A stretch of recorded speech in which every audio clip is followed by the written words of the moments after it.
So one of the types of emails I get quite often is from people asking if I can listen to their music and give them feedback on how to improve it. And it's always been something that I've really struggled to find the time to do. One of the goals with this Patreon was to set it up so that people could send in their music to me, and then I would actually be able to give it the time that it deserved and listen to it and feedback and all of that kind of thing. Well, I'm delighted to announce that today we are looking at the first piece of music I've received, and so a massive thank you to Spencer for sending it in. One of the things that I wanted to talk about most was dynamic contrast in music and creating loud parts and soft parts and how that can really elevate the music that you write. It's been a lot of fun listening to this. I've got my notebook and a bunch of notes to talk through today, but I'm still determined to make this a kind of relaxed and fun thing to do. It's getting towards the end of the afternoon. I've recorded a couple of videos for Fracture Sounds today, hence the microphone. So I'm very much in the Maybe I'm not. I've got a bunch of tips to share with you. Let's listen through to this piece of music first of all, and then I'm going to talk about all the things that I might do to improve it. Let's begin.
How exciting. The very first piece of music that I received from someone, and it's this uplifting and really enjoyable sounding piece of music. Very much in the same kind of genre that I work in. It's certainly epic.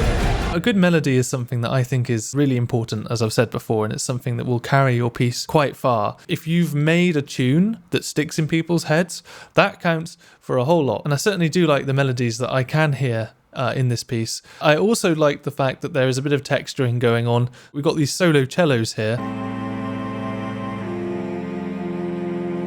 and they're just providing a little bit of extra air on top of the string ensemble. So tick, tick, tick, tick. I'm going to start more generally with my thoughts and then going to get into more specifics, more nitty-gritty towards the end of the video. First thing I want to do though is just rearrange the tracks a little bit, as we have some rather random choices for where everything is put. So the first thing I want to do is move all the strings to the bottom of the project, which mirrors how they would appear in a traditional score. Got the Appassionata violins, cellos, solo fiddle, all these string parts as well. So all the strings at the bottom.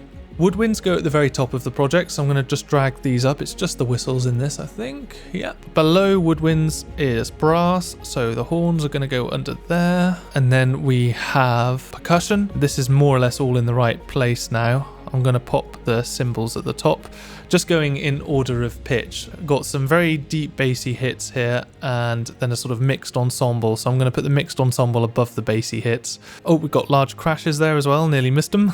And then we've got our piano. So let's just quickly put these in sections. This is different for every DAW. In Logic, I'm putting them into what's called summing stacks, which is essentially a bus, and it appears on the screen as a folder. I'm not going to be doing anything with buses, but it is good to have them in the folders just so visually you can sort of divide everything up a little bit easier. Woodwinds, French horns here. I'm pressing Command-Shift-D to get this pop-up window, by the way, if anyone's interested. Percussion. We've got just pianos today, but normally I would call this the other section. And then at the very bottom we have our strings. Now, the last thing that I would do, just because I'm a bit of a simpleton, color code all of these. Strings I normally put in yellow, just out of habit. Other, percussion, brass, and then woodwinds I do in a nice shade of blue. Now I can see everything that's going on far easier. The horns were a bit OP. I've just brought them down and I've also panned them to the left a little bit. One of the things about this piece that I really liked was the strong melodies, but I think oftentimes they get a little bit lost because no single instrument apart from the horns is prioritized. So if we spend a bit of time here creating some dynamic contrast, we can shift the audience's focus and increase the impact that certain sections have. Bearing in mind, I'm new to this and I'm new to teaching, so I'm maybe not doing the best job, but one thing I did check before I started recording to make sure I wasn't just talking complete bollocks. Solo fiddle is playing the melody here. All I did was mute every other string instrument, so I'm going to do that. Mute the piano as well, leave the percussion as is, and we don't have any whistle. So I basically just muted the accompaniment at the bar before the horns come in, and this is how that sounds.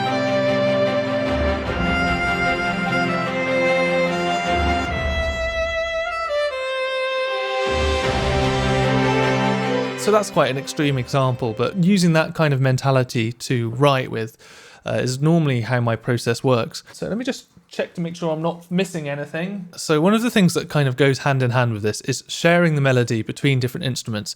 Now, don't get me wrong, I love French horns. I think French horns are the best thing ever. I learned how to play the French horn for a few years. Apparently I got to a grade 5 standard. What can I say? Never took an exam though. I love using them in a piece of music. I would say though, if you compare my earlier work to what I've been writing more recently, trying to use them a bit more sparingly. Partly because if you have a really long chorus like this, very high pitch as well, these notes are quite high up in the French horn register, it can get a little bit tiring, both for the players and for the people who are listening. Our brass section at the moment is currently just the French horns, and I would say if we were to have maybe some trumpets to take over the melody as well, or some trombones as well, just for a bit of variation, to get that brass buzz without having to have a very loud melody, that might be quite beneficial. Just pulling up my Spitfire Studio brass here, I could probably play along and it would help a little bit.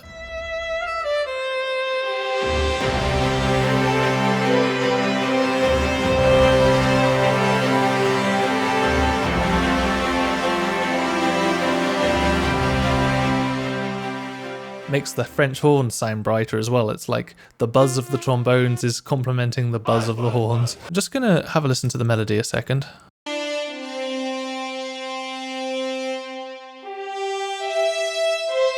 So that's the end of one phrase there, and then another one begins here. So I might just mute these couple of bars, fade those in so they don't click unpleasantly. Then perhaps do something like this. So our flutes.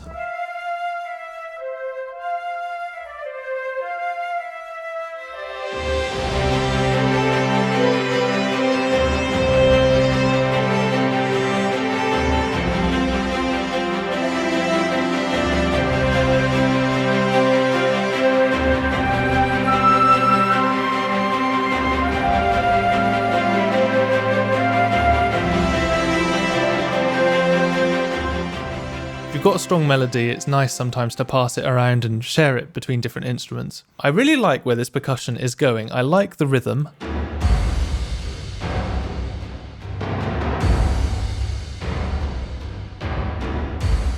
But it is rather bass heavy, and I would say similar to how we vary up the melody, I would share some of these hits with different pitched percussion instruments. So I have another VST to demonstrate this with, Fracture Sounds Tom Factory, and you can hear, or you can't because I haven't soloed it, there's a whole bunch of different pitches. Up here, especially with the extra treble, that can go a long way to making the percussion more dynamic sounding. Variation can be created here with both pitch and speed, which is already beginning to happen here. You can see we've got a fast part. I just think you could maybe go a little bit further with this and have something playing.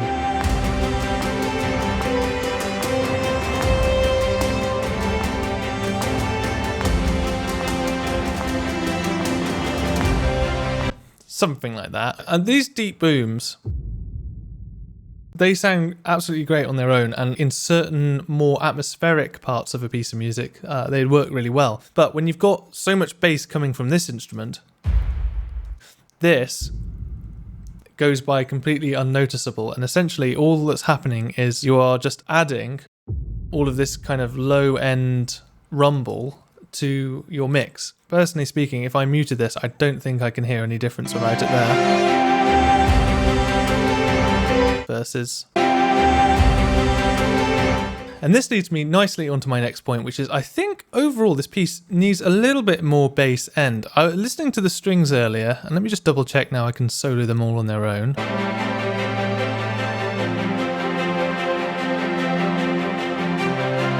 It sounds like we're missing double basses, so I'm just going to grab Hans Zimmer's basses. I'm going to grab the Hans Zimmer basses and play those in as well. Interesting. Right, now this hopefully will have quite an impact.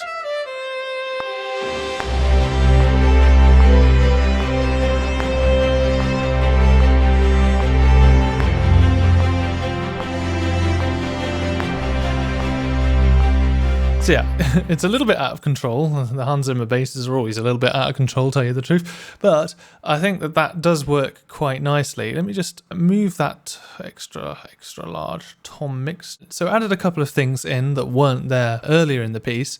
And maybe for the sake of even more variation, I might now consider taking a couple out. Perhaps the piano doesn't really need to be here anymore. If we have a listen to it without.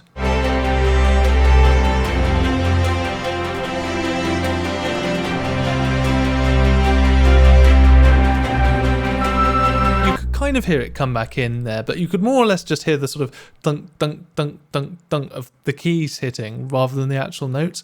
And I think when that's the case, if you need that kind of sound, maybe leave it to another instrument that's more qualified, something in the percussion section perhaps. I know the piano is a percussion instrument. You know, if you did want the piano to remain in the piece, perhaps for a bit of extra variation, you could add something else in, maybe higher up.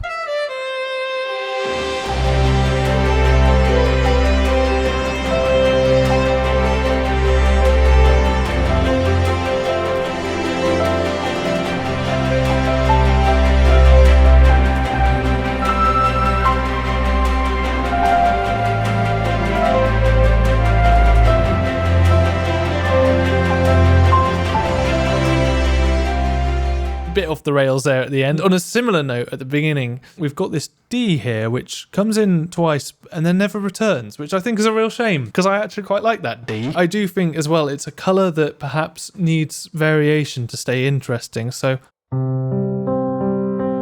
and you do this by changing it first here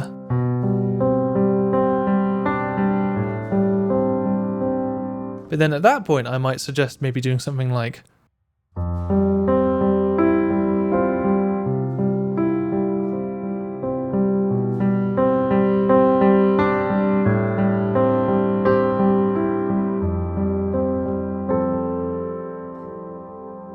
just because these are all extra colours that you... And I did notice that there was a second piano track, which does actually help quite a bit.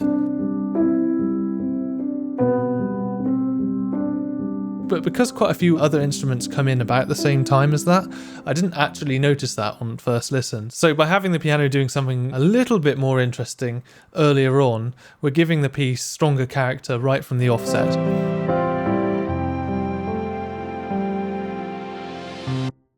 And notice by having a static chord there, that sort of gives us a pause to have a breath and then the next part comes in, and it just gives it, again, kind of like the silence we talked about earlier, just gives it a little bit more impact. Big part of this that I wanted to talk about was string writing, as I feel there's quite a few things here that might improve the sound of it. We've got a little bit of early Marcus Warner writing technique going on, where we have multiple instances of the same instrument doing different things, whereas in an orchestra you wouldn't have that many players. So for example, we got the string ensemble here, which is playing longs.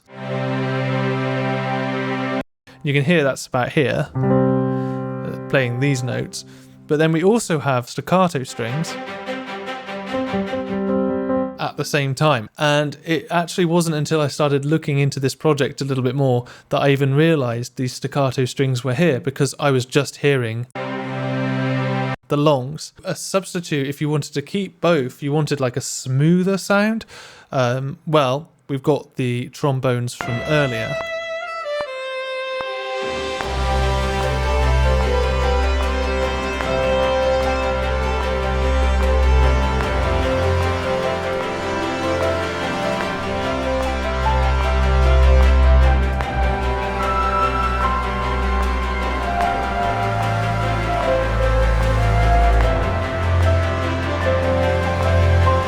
I definitely think I need to bring their dynamics down a little bit and have it build towards the end. We should definitely put the violins over on the left here. And the lower strings go on the right a bit more. Now we can hear them both a bit more clearly. And we've got more double string sections here, so we've got some violins. So my first thought would be to perhaps get rid of these, and then this staccato section, we could perhaps do something a little bit more creative with it to enhance the melody.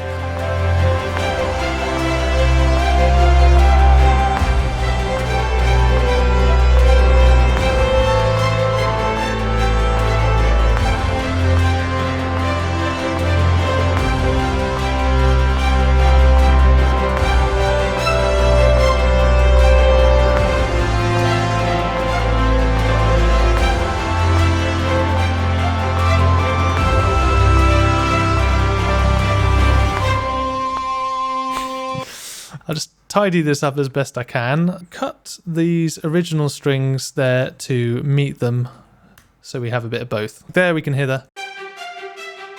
So I'll take the piano out of that bar.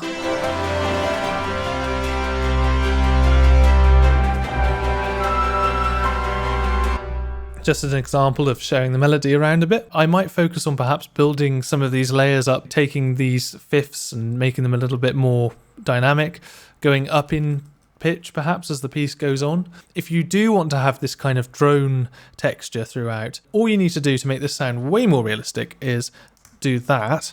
So the sustained notes are sustained, because in real life the player wouldn't sort of stop and then start again every single bar. Use dynamics to really make it sound a little bit more lifelike. Draw something in like this to make the strings feel like they're swelling and coming down again in dynamics. I can't really hear that, so I'm assuming that that's not there and it's not just a translation issue, but if it is, I apologise. I'll leave it there with them for now, and essentially it just boils down to, consolidate your instruments a little bit. Think to yourself, okay, we have this section of players, they're doing this one thing in this section, and then in this next section, what are they doing then? Imagining it was ever going to be played live, always quite important to think about. Even things like, for instance, the horns. Imagine if it was a live situation, you've got your horn players just big chilling there for the best part of like the first 3 minutes. Perhaps they could do something really low and soft instead of it just being sustained strings and then sustained strings and staccato strings at the same time. I'm just gonna suggest another little thing for this violin VST. If I bring up the EQ, these little harmonics here, they are quite piercing, so I might just be tempted to put a couple of notches in here and bring those ones down.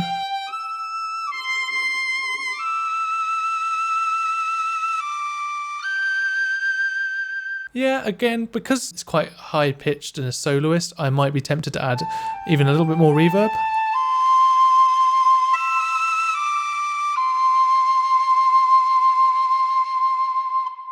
And it's also the kind of part that you could always potentially go and find someone to do it for you. A friend of mine goes on Fiverr to get featuring soloists for his music. That's always an option there. If you wanted to elevate the piece a little bit, you could have someone play that. Hang on a second. So yeah, hang on, I'm going to probably be a bit too close to the camera.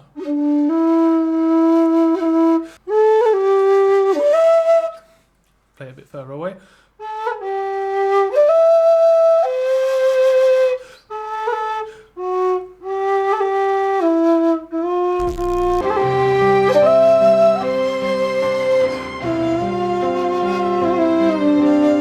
This whistle's in D and the song's in C, so I'm missing the very lowest note, but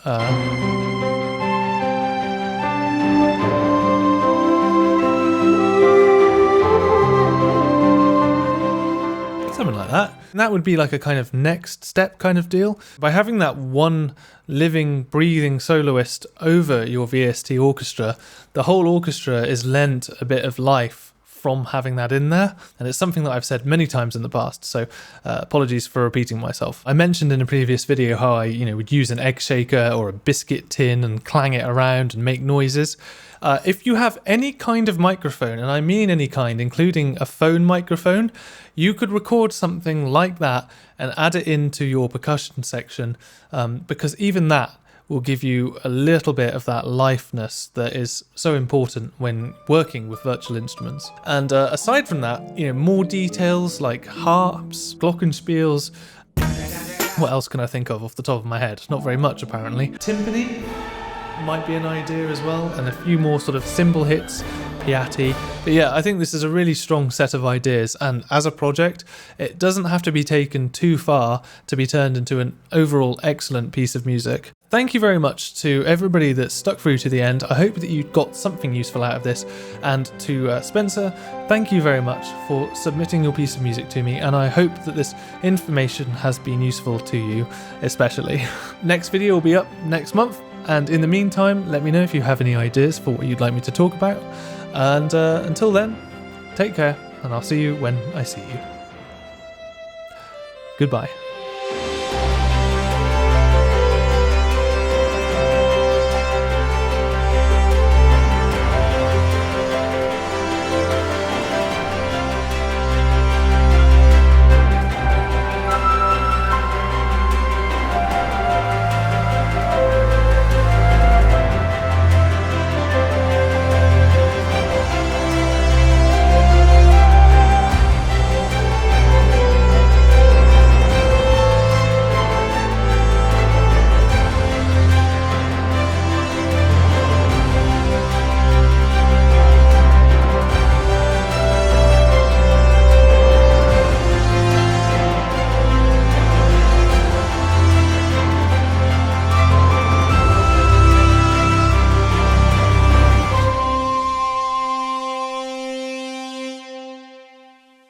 Look at that little tummy.